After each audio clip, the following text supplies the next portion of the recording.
জুলাই সনদ বাস্তবায়নে সরকারের কাছে সুপারিশ দিতে যাচ্ছে ঐকমত্য কমিশন। কাল দুপুরে আনুষ্ঠানিক হস্তান্তর।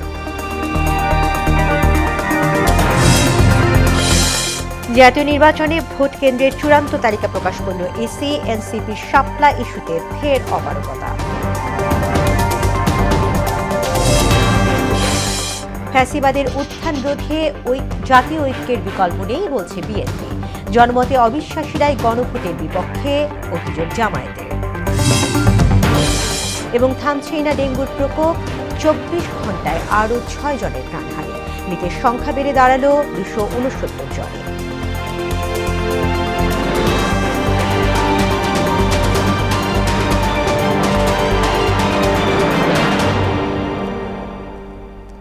আসসালামু আলাইকুম, মোহনা সংবাদে সবাইকে স্বাগত। শুনছিলেন শিরোনাম, পুরো সংবাদে আছি আমি তাসমিয়া জেরিন। এবারে বিস্তারিত। সরকারের কাছে জুলাই জাতীয় সনদ বাস্তবায়নের উপায় সম্পর্কিত সুপারিশ দিতে যাচ্ছে জাতীয় ঐকমত্য কমিশন। মঙ্গলবার দুপুর 12টায় উপদেষ্টা পরিষদের সদস্যদের উপস্থিতিতে আনুষ্ঠানিকভাবে এই সুপারিশ হস্তান্তর করা হবে। বিকেলে রাষ্ট্রীয় অতিথি ভবন যমুনায় প্রধান উপদেষ্টা প্রফেসর মোহাম্মদ ইউনূসের সভাপতিত্বে কমিশনের সমাপনী বৈঠক অনুষ্ঠিত হয়েছে।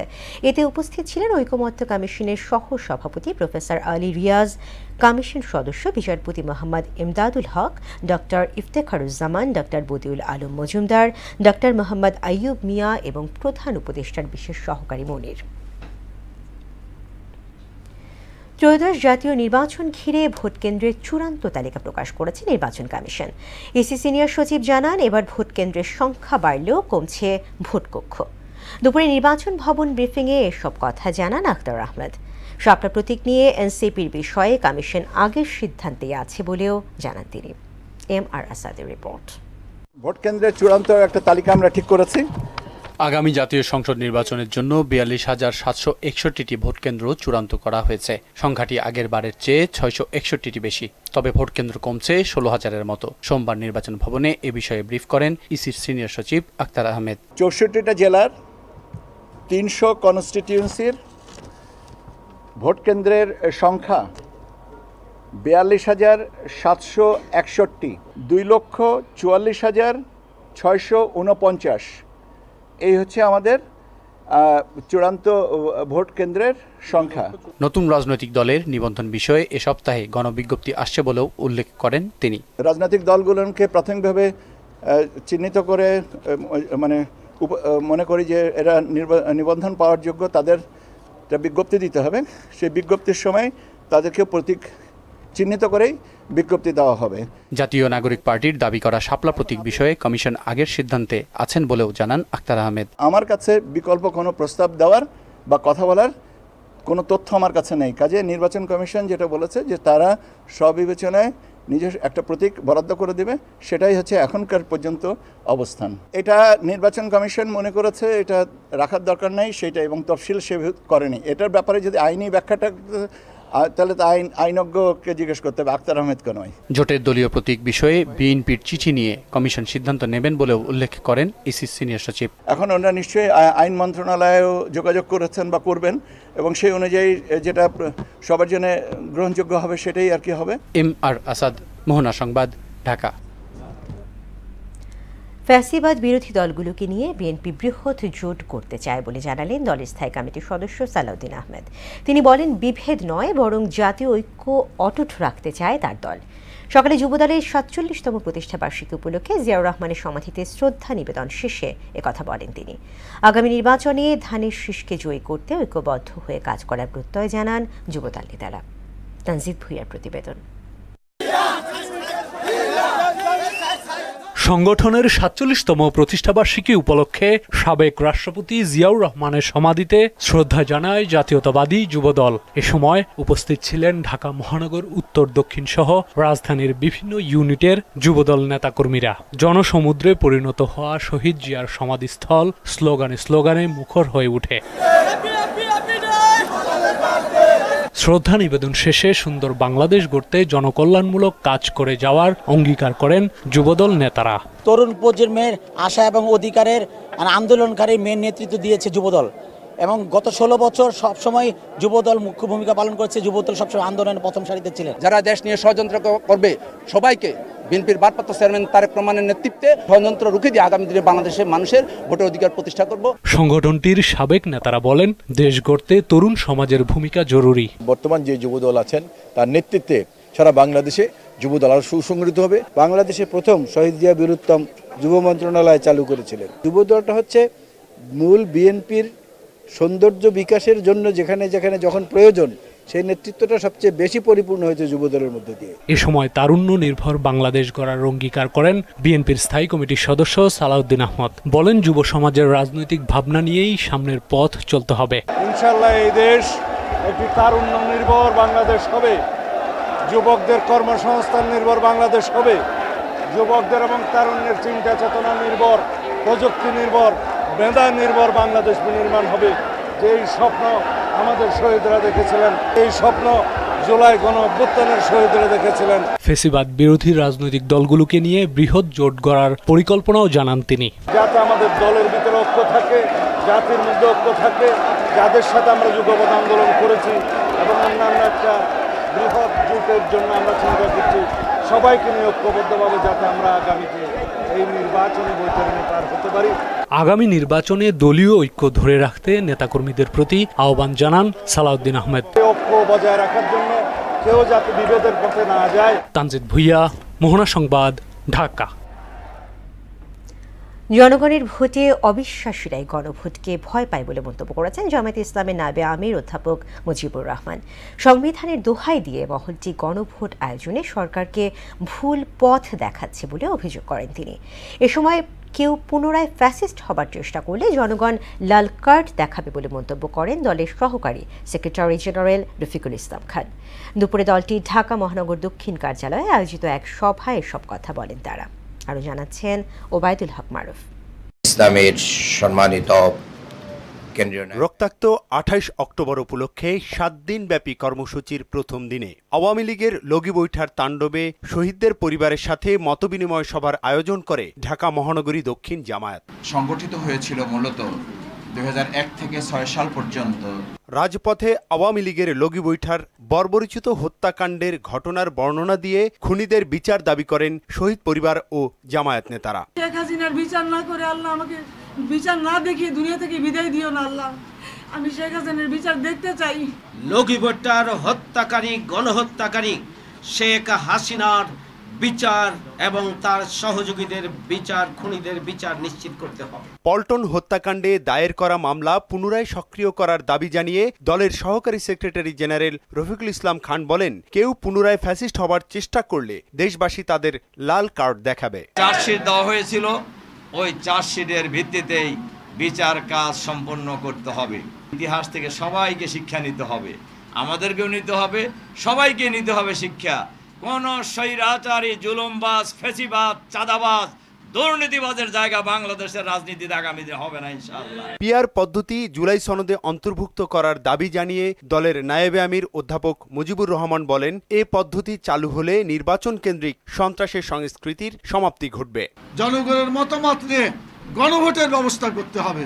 আর গণভোট কারা ভয় করে? যারা মানুষকে ভয় করে, যাদের মানুষের মতামতকে ভয় করে, তারাই গণভোটকে বাধা দিতে পারে। পিআর যদি চালু হয় তাহলে এই ধরনের কোনো টাকা পয়সা এবং গুন্ডামি সেসব ইলেকশনে করার কোনো সুযোগ থাকবে না। আগামী জাতীয় নির্বাচন সুষ্ঠু হলে টেকনাফ থেকে তেঁতুলিয়ায় ইসলামপন্থীদের নিরঙ্কুশ বিজয় হবে বলেও প্রত্যাশা তার। আগামী দিনে জামাতকে, ইসলামকে বিজয়ী করার জন্য জনগণ সিদ্ধান্ত নিয়েছে। এই ফর্মুলা টেকনাফ থেকে তেঁতুলিয়া পর্যন্ত সকলের কাছে আজকে আপনারা শুনতে পাচ্ছেন, আমরাও শুনতে পাচ্ছি। ওবায়দুল হক মারুফ, মোহনা সংবাদ, ঢাকা। কার্যকরী করে শাপলা প্রতীক আদায় করে জাতীয় নাগরিক পার্টি এনসিপি আগামী নির্বাচনে অংশ নেবে বলে জানালেন দলের উত্তরাঞ্চলের মুখ্য সংগঠক সার্জিস আলম। দুপুরে টাঙ্গাইল প্রেস ক্লাবে সংগঠনের জেলা সমন্বয় সভায় একথা বলেন তিনি। সার্জিস বলেন, জুলাই সনদ বাস্তবায়ন না করে দায়সারাভাবে নির্বাচনের দিকে অগ্রসর হচ্ছে অন্তর্বর্তী সরকার, যা কাম্য নয়। জুলাইয়ে হতাহতদের বিচার সহ অন্যান্য দাবিতে যারা একমত হবে তাদের সঙ্গে জোট করতে এনসিপির আপত্তি নেই বলেও জানান তিনি। যেহেতু কোনো আইনগত বাধা নেই, আমরা আমাদের জায়গা থেকে অবশ্যই মার্কা হিসেবে শাপলাকে এনসিপির জন্য চাই এবং শাপলা মার্কা নিয়ে এনসিপির আগামী সংসদে নির্বাচনে অংশগ্রহণ করবে। অভ্যুত্থান পরবর্তী বাংলাদেশের রাজনৈতিক দলগুলোর চাওয়া পাওয়া শুধুমাত্র নির্বাচন কেন্দ্রিক হতে পারে না। আমরাও চাই গণতান্ত্রিক প্রক্রিয়া উত্তরণের জন্য নির্বাচন হোক। জুলাই আগস্টে সংঘটিত মানবতা বিরোধী অপরাধ মামলায় আওয়ামী লীগ নেতা মাহবুবুল আলম হানিফ সহ 4 জনের বিরুদ্ধে বিচার শুরুর আবেদন করেছে রাষ্ট্রপক্ষ। কাল এ মামলার শুনানি করবেন স্টেট ডিফেন্স। এদিকে রামপুরায় কার্নিশে ঝুলে থাকা ব্যক্তিকে গুলি ও 2 জনকে হত্যার ঘটনায় ডিএমপির সাবেক কমিশনার হাবিবুর সহ 5 জনের বিরুদ্ধে দ্বিতীয় দিনের সাক্ষ্য গ্রহণ শেষ হয়েছে। মিসবা রহমানের রিপোর্ট। জুলাই আন্দোলন চলাকালে রাজধানীর রামপুরায় কার্নিশে ঝুলে থাকা আমির হোসেনকে গুলি করা সহ 2 জনকে হত্যার ঘটনায় ডিএমপির সাবেক কমিশনার হাবিবুর রহমান সহ 5 জনের বিরুদ্ধে দ্বিতীয় দিনের সাক্ষ্য গ্রহণ শেষ হয়েছে। সোমবার ট্রাইব্যুনালে দ্বিতীয় সাক্ষী হিসাবে জবানবন্দি দেন আন্দোলনকালে গুলিবিদ্ধ বসিত খান মুসার বাবা মুস্তাফিজুর রহমান। 2024 সালের 19 জুলাই পুলিশের গুলিতে আহত হয় 6 বছরের মুসা। এখন তার জীবন কাটছে হুইল চেয়ারে। আর আইন শৃঙ্খলা বাহিনীর সেদিনের নৃশংসতায় প্রাণ যায় মুসার দাদি মায়া ইসলামের। ট্রাইব্যুনালে দাঁড়িয়ে সেই ঘটনার বিচার চাইলেন মায়ার ছেলে মুস্তাফিজ। আমার ছেলে ইংলিশ ভার্সনে পড়তো, পড়াশোনা করতো, ক্লাসে ফার্স্ট ছিল। এই ছেলের খুব স্বপ্ন ছিল প্লেন চালাবে, কিন্তু স্বপ্ন বড় হয় না, সত্যি হবে। যারা আমার মাকে হত্যা করেছে এবং আমার ছেলের এই অসুস্থতার জন্য যারা দায়ী, তাদের কঠোর একটি শাস্তি হোক, সেটাই আমি আদালতের কাছে চেয়েছি। প্রসিকিউটর গাজী এমএইচ তামিম বলেন, রামপুরার ঘটনায় প্রমাণ করে আন্দোলন দমনে কতটা নৃশংস ছিল পুলিশ বাহিনী। আদালত এই গুলিবিদ্ধ সন্তানকে দেখেছেন, সন্তানের ক্ষতস্থান দেখেছেন এবং কিভাবে সে গুলিবিদ্ধ হয়েছিল সে সম্পর্কে আদালত জেনেছেন এবং সেটিকে এভিডেন্সেও নিয়ে এসেছেন। এই সম্পর্কে আজকে ট্রাইব্যুনালে সাক্ষ্য গ্রহণ হয়েছে এবং তার জেরাও সম্পন্ন হয়েছে। এদিন মানবতা বিরোধী অপরাধ মামলায় আওয়ামী লীগ নেতা হানিফ সহ 4 জনের বিরুদ্ধে অভিযোগ গঠন করে বিচার শুরুর আবেদন করে রাষ্ট্রপক্ষ। মঙ্গলবার এই মামলায় শুনানি করবেন স্টেট ডিফেন্স। মিসবা রহমান, মোহনা সংবাদ, ঢাকা। রাজধানী ফার্মগেটে মেট্রো লাইনের বিয়ারিং প্যাড খুলে পড়ে ট্রেন চলাচলে বিঘ্ন ঘটায় আজও অসহনীয় যানজটের ভোগান্তিতে পড়ে কর্মজীবী মানুষ। সকাল থেকে মানিক মে এভিনিউ, ফার্মগেট, সোনারগাঁও, রেইনবো, বিজয় সরণি, উড়োজাহাজ মোড় এবং আগারগাঁও এলাকায় গাড়ির দীর্ঘ সারি দেখা যায়। অফিস সময় এসব রাস্তায় যানজটের কবলে চরম ভোগান্তিতে পড়ে নগরবাসী। পরে মেট্রো চলাচল স্বাভাবিক হলে যানজট কিছুটা কমে আসে। বিস্তারিত এস.ইউ. সেলিমের প্রতিবেদনে। রাজধানীর ফার্মগেটে মেট্রো দুর্ঘটনার প্রভাব পড়ে শহরের প্রধান সড়কে। সোমবার সকাল থেকে ফার্মগেট, বিজয় সরণি, আগারগাঁও ও মানিক মে এভিনিউ এলাকায় গাড়ির দীর্ঘ সারি দেখা যায়। এ সময় যানজট ছড়িয়ে পড়ে এইসব এলাকার অলিগলিতেও। নিয়ন্ত্রণে ট্রাফিক পুলিশকে হিমশিম খেতে দেখা যায়। পিক আওয়ারের এই যানজটে অফিসগামী মানুষের পাশাপাশি বেকায়দা পড়ে স্কুল কলেজগামী শিক্ষার্থী ও হাসপাতালমুখী রোগীরা। এ সময় অফিসগামী মানুষকে পায়ে হেঁটে ও ছোট যানে গন্তব্যে ছুটতে দেখা যায়। এ নিয়ে ক্ষুব্ধ প্রতিক্রিয়া ব্যক্ত করেন ভুক্তভোগীরা। থেকে ঢাকাও যাইতে 2.5 ঘন্টা লাগবে। আমি যতটুকু মুভ করে আসি সাধারণপুর থেকে, খিলগড় থেকে প্রচুর জাম। সংসদ ভবনের সামনে নামে আমাদের রোগী আছে ইস্পাহানিতে, তো ওখানে যাব, ওর জন্য হেঁটে আসতেছে, বাচ্চা নেই, অনেক কষ্ট তো হচ্ছে, মানুষের ভালোই কষ্ট হচ্ছে। রিক্সা আসছি আপনার প্রায় 1.5 ঘন্টার উপর সময় লাগছে। সাভার থেকে উঠছি প্রায় 2 ঘন্টা যাবত এই পর্যন্ত পৌঁছাইছি। এ সময় সাধারণ যাত্রীদের পাশাপাশি অনেক অ্যাম্বুলেন্সও রাস্তায় আটকে পড়ে। তবে জনগণের ভোগান্তি কমাতে ট্রাফিক পুলিশকে গলদঘর্ম হতে দেখা যায়। মেট্রো চলাচল পুরোপুরি স্বাভাবিক হলে যানজট কমবে বলে জানান এই ট্রাফিক সার্জেন্ট। কালকে মেট্রো রেলের এখানে একটা দুর্ঘটনা ঘটছিল, এরপর থেকে মেট্রো রেলের বাম লাইনটা বন্ধ থাকার কারণে 2 লাইনের গাড়ি 1 লাইন দিয়ে চলতেছে, তার কারণে ফার্মগেটের উপর একটা প্রেশার পড়ে গেছে। সব দিকে ডাইভারশন চলতেছে, আমাদের সিনিয়র স্যাররা সবাই মাঠে আছে। মেট্রো রেলের একাংশ বন্ধ থাকা এবং যুবদলের প্রতিষ্ঠাবার্ষিকী ঘিরে রাজধানীতে সোমবার যানজট তীব্র আকার ধারণ করে বলে জানায় ট্রাফিক পুলিশ। এস.ইউ. সেলিম, মোহনা সংবাদ, ঢাকা। অসচেতনতা ও স্বাস্থ্য ব্যবস্থার ত্রুটিতে ক্যান্সার চিকিৎসা ব্যাহত হচ্ছে বলে জানালেন স্বাস্থ্য উপদেষ্টা নূরজাহান বেগম। সকালে জাতীয় ক্যান্সার গবেষণা ইনস্টিটিউট অ্যান্ড হাসপাতালে স্তন ক্যান্সার সচেতনতা মাস উপলক্ষে আয়োজিত সেমিনারে একথা বলেন তিনি। মরণঘাতী রোগটি প্রতিরোধে বাজেট বাড়ানো এবং প্রাথমিক পর্যায়েই শনাক্তের ব্যবস্থা করতে সংশ্লিষ্টদের তাগিদ দেন উপদেষ্টা। সুরাইয়া মুন্নির রিপোর্ট। দেশে প্রতিবছর প্রায় 13,000 নারী স্তন ক্যান্সারে আক্রান্ত হন। তাদের মধ্যে মারা যাচ্ছেন প্রায় 6,000। সাধারণত স্তন ক্যান্সার দেরিতে বা শেষ পর্যায়ে শনাক্ত হয়, যার প্রধান কারণ নিয়মিত স্ক্রিনিং ও এ ক্যান্সার নিয়ে সচেতনতার অভাব। অক্টোবর মাস জুড়ে চলছে স্তন ক্যান্সার সচেতনতার মাস। এ উপলক্ষে জাতীয় ক্যান্সার গবেষণা ইনস্টিটিউট অ্যান্ড হাসপাতালে সেমিনারের আয়োজন করা হয়। এতে বাংলাদেশে চিকিৎসা খাতে বিভিন্ন দুর্বলতার কথা তুলে ধরেন বক্তারা। জানান, মরণঘাতী রোগটির চিকিৎসায় দক্ষ জনবলের ঘাটতি রয়েছে। 300 বেডের জনবল দিয়ে 500 রোগী চিকিৎসা করে যাচ্ছে, এখনো জনবল ম্যাডাম পাইনি। আমরা জানিও না যে ক্যান্সারের ভালো সার্জনকে কোথায় গেলে ট্রিটমেন্ট পাবো, সেই জায়গাগুলোতে আসলে খুবই অজানা। ক্যান্সার প্রতিরোধে সরকারি বেসরকারি পদক্ষেপের পাশাপাশি পারিবারিক সচেতনতা বাড়ানোর তাগিদ দেন বিশেষজ্ঞরা। এই নিরাময় যোগ্য রোগ যদি সময় মতো ধরা পড়ে, প্রাথমিক পর্যায়ে ধরা পড়ে, সে ব্যবস্থা গ্রহণ করা এবং সার্বিক বিষয়ে সচেতন হওয়া। দেশে ক্যান্সার রোগীর সংখ্যা বাড়ছে উল্লেখ করে স্বাস্থ্য উপদেষ্টা নূরজাহান বেগম জানান, স্বাস্থ্য ব্যবস্থায় এখনো গলদ রয়ে গেছে। স্বাস্থ্যের প্রিভেনশনের জন্য যে বাজেটটা ছিল, সেই বাজেটটা কমে যাচ্ছে। কোথায় যেন এই প্রিভেনশনটাকে আমরা একটু অবহেলা করছি। এই যে স্ক্রিনিং কথাটা বলা হলো, আমার স্কুলের ছাত্রীকে যদি আমরা এটা শিখিয়ে দিতে পারতাম কি করে এটা জানবে, সে তার মাকে করতো, তার দাদিকে করতো, তার ফুফুকে করতো, নিজে করতো, তাহলে এটা কিন্তু আগে থেকে ধরা পড়ে যেত। স্বাস্থ্য উপদেষ্টা জানান, কম বয়সীরাও স্তন ক্যান্সারে আক্রান্ত হচ্ছে, তাই বয়স বিবেচনা না করে উপসর্গ দেখা দিলেই চিকিৎসকের পরামর্শ নেওয়ার তাগিদ দেন তিনি। এটা ইয়াং বয়সেও হচ্ছে, আগে জানতাম যে 40 পার হলে এটা হয়তো হয়। সুরাইয়া মুন্নি, মোহনা সংবাদ, ঢাকা।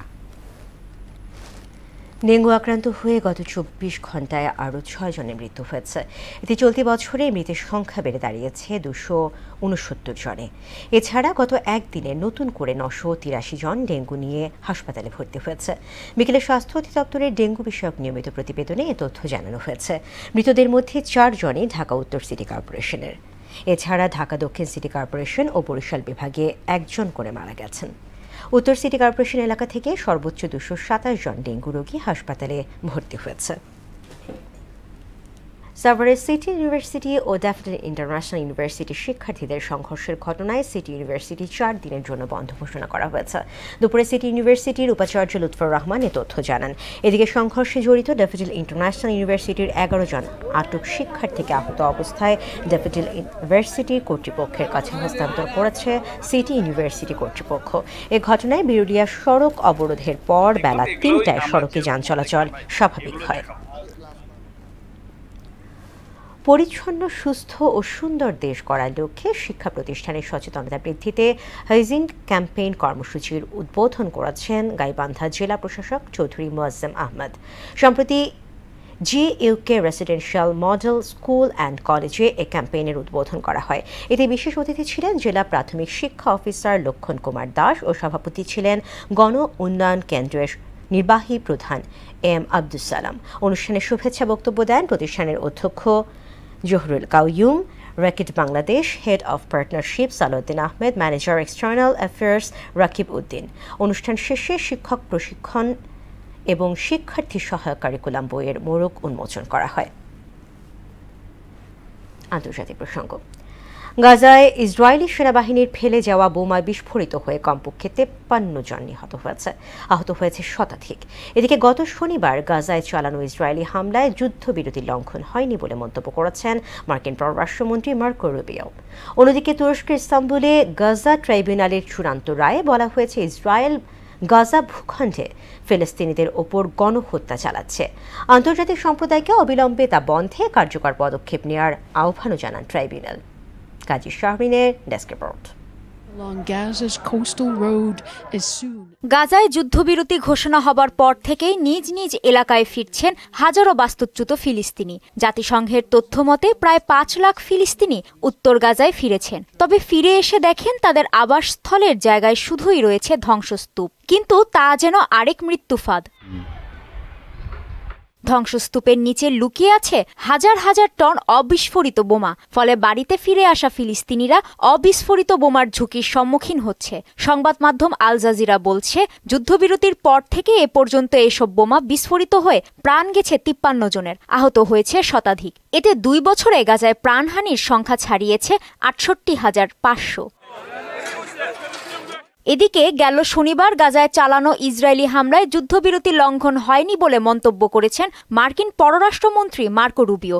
সোমবার সাংবাদিকদের সঙ্গে আলাপকালে তিনি একথা বলেন। ইসরায়েল বলছে ইসলামিক জিহাদের এক সদস্যকে লক্ষ্য করে এ হামলা চালানো হয়। ইসলামিক জিহাদের ওই সদস্য ইসরায়েলি বাহিনীর ওপর হামলার পরিকল্পনা করছিলেন বলে অভিযোগ করেছে ইসরায়েল, তবে তা অস্বীকার করেছে গোষ্ঠীটি। অন্যদিকে তুরস্কের ইস্তাম্বুলে গাজা ট্রাইব্যুনালের রায়ে বলা হয়েছে ইসরায়েল গাজা ভূখণ্ডে ফিলিস্তিনিদের ওপর গণহত্যা চালাচ্ছে। রোববার ট্রাইব্যুনাল এ রায় ঘোষণা করেন। এছাড়া আন্তর্জাতিক সম্প্রদায়কে অবিলম্বে তা বন্ধে কার্যকর পদক্ষেপ নেওয়ার আহ্বানও জানায় ট্রাইব্যুনাল। কাজী শাহরিন, মোহনা সংবাদ। শেষ করব মোহনা সংবাদ, যাবার আগে শিরোনামগুলো।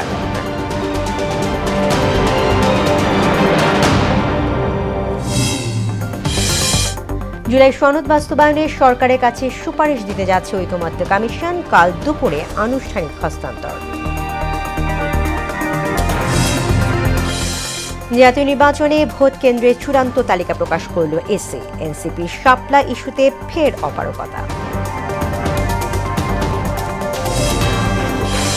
ফ্যাসিবাদের উত্থান রোধে জাতীয় ঐক্যের বিকল্প নেই বলছে বিএনপি।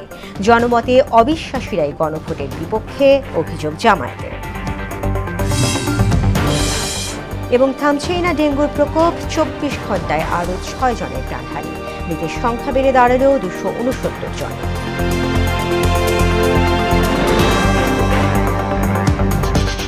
দর্শক, এই ছিল মোহনা সংবাদে। পরবর্তী সংবাদ রাত 12টায়। এছাড়া মোহনার সবশেষ খবর জানতে ভিজিট করুন www.mohana.tv। সংবাদ দেখতে পারেন আমাদের ফেসবুক পেজ ও ইউটিউবেও। এতক্ষণ সঙ্গে থাকার জন্য ধন্যবাদ।